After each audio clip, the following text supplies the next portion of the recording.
రాగాలు తీసిన రైతన్న నేడు గాయాల పాలాయనే, రాజులే బతికిన రైతన్న నేడు దారిలే నోడాయనే.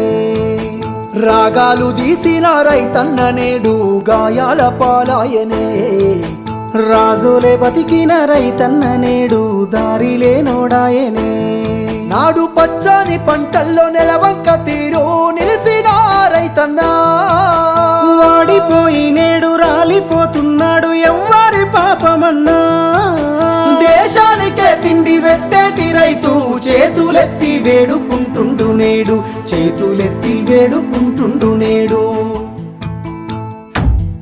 ఒక్క యూరియా బత్త కోసం పడిగా పూలు కాస్తున్నాడు, తన పంటను బతికించగా అయ్యో తండ్రాట పడుతున్నాడు. ఒక్క యూరియా బత్త కోసం